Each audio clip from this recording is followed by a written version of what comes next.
Stop being the bigger person. Stop trying to take the high road all the time. If you are an estranged parent or you're navigating the fallout of some deeply dysfunctional family systems, you know exactly what bone deep grief and exhaustion feel like. I've got a little surprise for you. That stuff is not coming from them. It's something that you are doing or not doing in relation to all of that that is probably sucking the life out of you.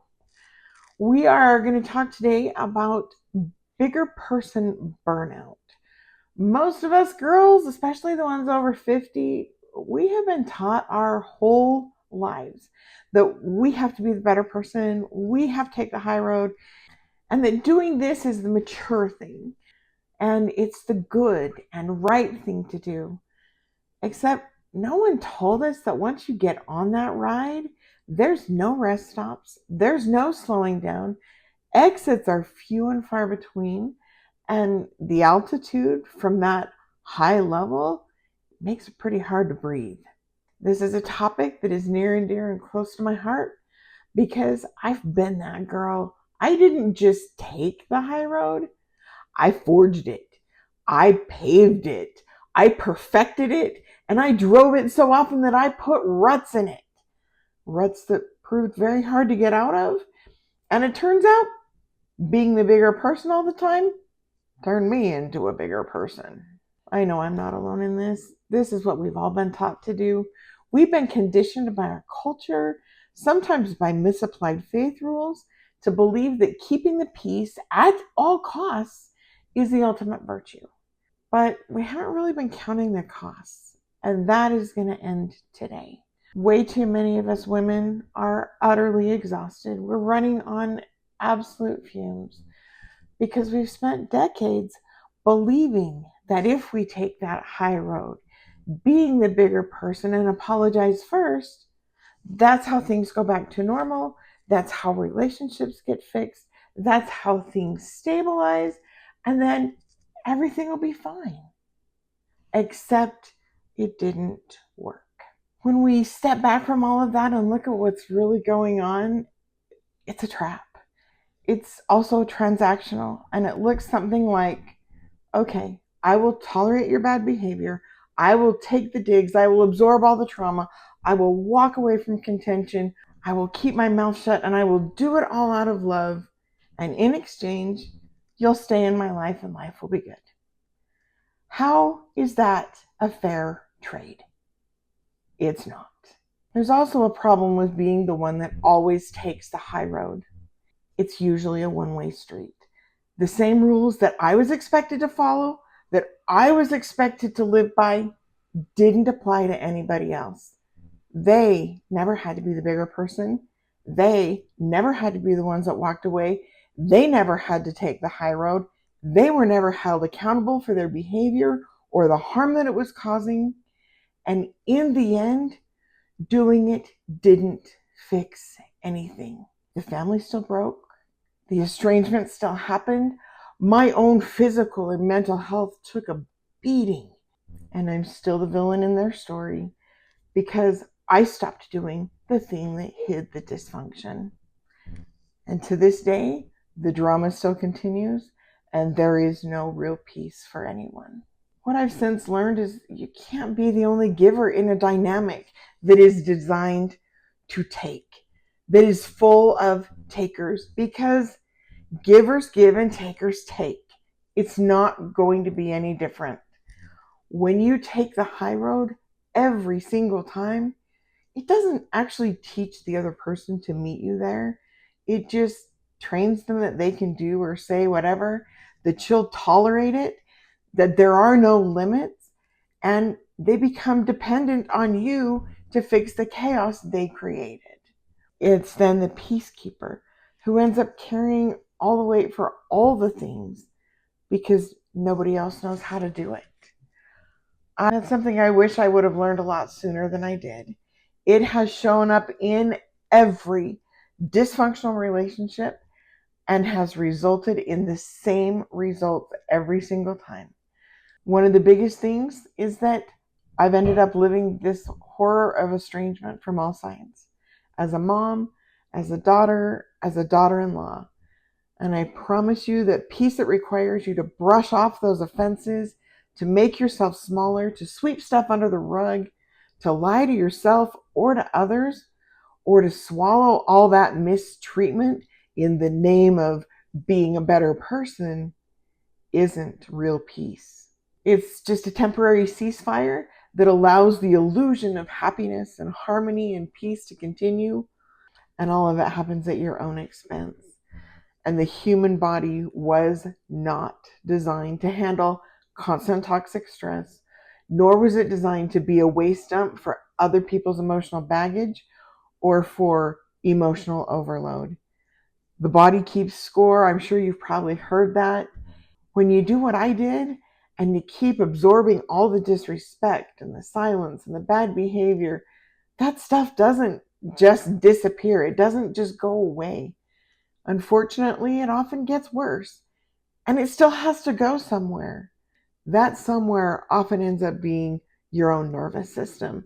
It shows up in so many different ways. It might look like chronic exhaustion, constant anxiety, depression, nausea, that knot in your chest that just won't go away.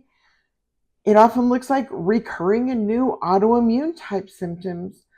And if it goes too far, like it did for me, it ends up becoming the literal breakdown of your body, mentally, physically, emotionally, and your body just finally says no. Here's the hardest part. When that happened to me, they were nowhere to be found. They all stepped back and they stood there and watched me burn. They blamed me, they mocked me, they judged me, they criticized me. Some even threw more gasoline on the fire. And I was once again left to figure all of this mess out by myself.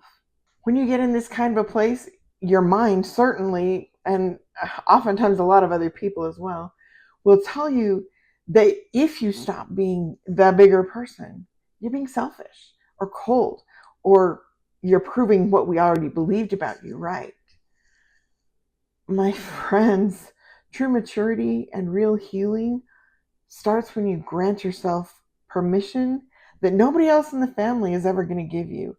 And that is permission to set some firm, unyielding boundaries, permission to give yourself some space, some opportunity to breathe, to listen to your own intuition, and to stand up and say, I love you, but this is not okay, and I am not putting up with this anymore. And then backing it up with clear, swift action that lets them know that you mean business. Instead of talking yourself out of it to calm the drama or make someone else comfortable, you're stepping forward into your power. Sometimes being the bigger person doesn't mean staying at the table and taking more hits. It means having the self-respect to stand up, to walk away, and to tell them this isn't working for me. Sometimes the high road means allowing yourself to show up for yourself. It means taking care of you instead of putting yourself dead last and taking care of everybody else from an empty cup. Sometimes it also means being real about how you feel and absolutely choosing 100% to not tolerate this anymore. It is not selfish. It is not sinful. It is courage. And it's also how those generational cycles of dysfunction end up getting broken. Is it easy? Not by any stretch of the imagination. When you decide to stop carrying all of that lopsided weight, the family system is probably going to react. They'll call you difficult. They'll tell you you're making things up. They'll tell you that you are the one causing the problems. In fact, they'll make you the problem for talking about the problems. And they will try everything they can to get you back in line and to hand all of the weight of everything back to you. That's the only way they know how to function. And that's also when you have to hold your ground. Your resolve to do different and be different are going to be tested. And chances are great you've already got a repeat history of caving, of giving in. When things get too hard, you're like, oh, fine. Okay, I'll just be the bigger person again this time. And once again, you find yourself taking the lumps to keep the peace. In my case, I had a lifetime of doing that kind of stuff on repeat. And I did it until it just about literally killed me. And I had to step back and I had to save myself because my body did say, it's either them or me, and something's got to go, and this isn't working. If you want a little bit of support with this stuff, I've got a free guide called the Family Drama First Aid Kit. It'll help you learn to stand your ground in a respectful way, to pull yourself out of the drama, and to start to turn things around. You can find that in the links down below, in the first pinned comment, or if you want to comment first aid, I'll tell you where to find it. If you're sitting there right now, staring at your phone, wondering what you do next and how to get out of this mess, the best thing to do is sit back and take a deep breath. You are allowed to stop running the rescue missions. It really is okay to set and to hold boundaries, to step out of the chaos, and it's also okay for other people to do it too, including your own adult children, if that's what they feel they need to do. No, I'm not an advocate for estrangement. No, I am not an advocate for going no contact, but I am an advocate for stepping back and choosing safety for yourself and for them. It really is okay to give yourself permission to let the dust settle, to step back, and to resist the urge to rush in and sweep it all up. It's okay if life is messy for a little while. If you're ready to break out of all these mental loops, check out the next video that is right up here, where I expose the invisible family rulebooks that keep us trapped in these kind of messy dynamics and where the biggest disconnects are often happening. Go check out that video and I'll see you over there.